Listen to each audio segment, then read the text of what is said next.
bagaimana kabar kalian? Semoga baik-baik saja ya. Sudah olahraga belum hari ini? Jangan-jangan kalian baru bangun lagi. Nah, anak-anak, pada kesempatan kali ini Ibu akan mengajarkan kalian tentang kalimat utama, ide pokok, dan kalimat penjelas.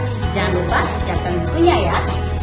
Ini adalah kalimat utama, ide pokok, dan kalimat penjelas. Silahkan diperhatikan dengan baik ya anak-anak. Sebelumnya, yuk kita mengingat dulu. A, B, C, D, dan E sampai seterusnya Z disebut huruf. Sedangkan huruf ditambah huruf akan menjadi suku kata. Suku kata ditambah suku kata akan menjadi sebuah kata. Kata ditambah kata akan menjadi kalimat. Kalimat ditambah kalimat akan menjadi paragraf. Dan paragraf ditambah paragraf akan menjadi sebuah cerita. Jadi cerita itu adalah kumpulan dari berbagai macam paragraf. Nah, kalimat utama. Kalimat utama merupakan kalimat yang di dalamnya terdapat sebuah ide pokok. Jadi kalimat utama itu pasti ada ide pokoknya ya. Nah, ide pokok itu apa? Ide pokok merupakan ide atau gagasan yang menjadi pokok pengembangan paragraf.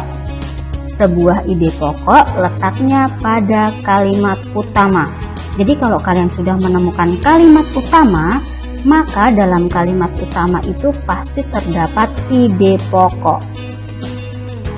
Nah, untuk yang terakhir, kalimat penjelas merupakan kalimat-kalimat yang menjelaskan kalimat utama.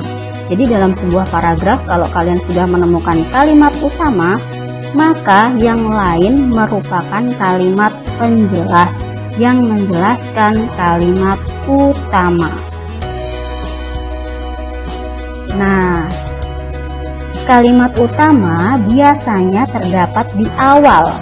Jika dalam satu paragraf kalimat utamanya terdapat di awal, maka paragraf tersebut dapat dikatakan sebagai paragraf deduktif.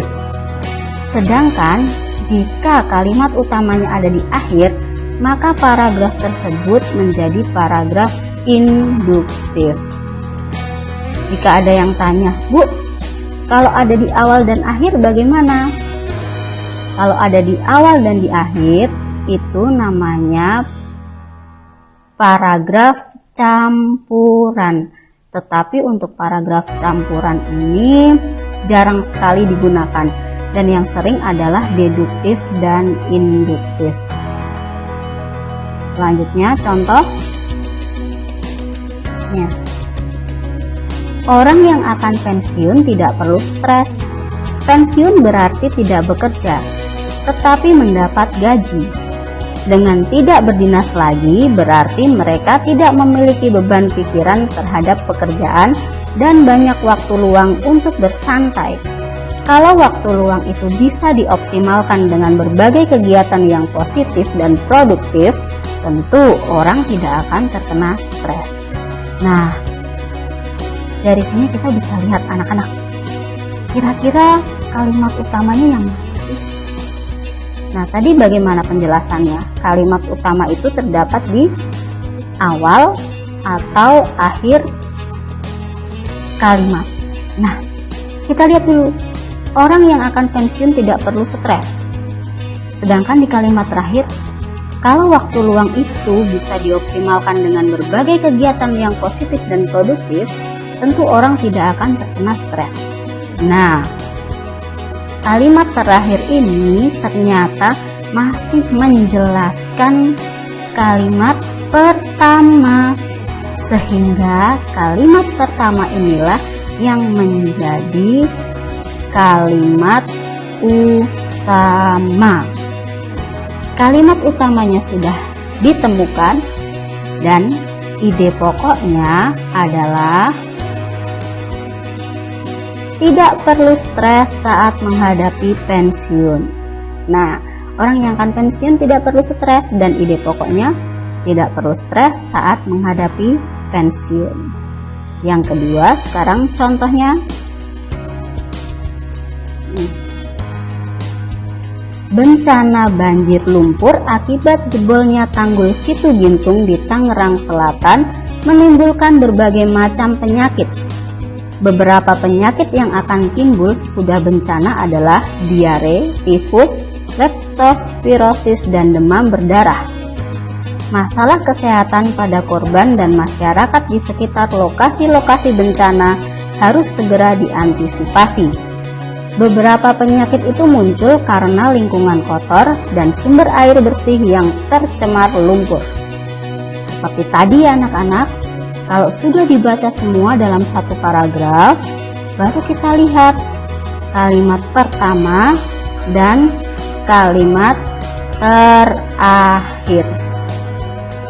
Kalimat pertama, bencana banjir lumpur akibat jebolnya tanggul Situ Gintung di Tangerang Selatan menimbulkan berbagai macam penyakit. Sedangkan kalimat terakhir, beberapa penyakit itu muncul karena lingkungan kotor dan sumber air bersih yang tercemar lumpur. Dari sini kita bisa melihat bahwa ternyata kalimat terakhir itu masih menjelaskan kalimat pertama, sehingga kalimat pertama inilah yang menjadi kalimat utama, sehingga ide pokoknya adalah bencana banjir menimbulkan berbagai penyakit. Ada ya dalam kalimat utamanya, nih, menimbulkan berbagai macam penyakit. Di sini ide pokoknya bencana banjir menimbulkan berbagai penyakit. Sedangkan kalimat yang lain ini disebut kalimat penjelas karena menjelaskan kalimat utama. Bagaimana anak-anak? Mudah kan? Bagi kalian yang belum paham, kalian bisa menuliskan di kolom komentar. Nanti akan kita bahas di pertemuan selanjutnya. Oke?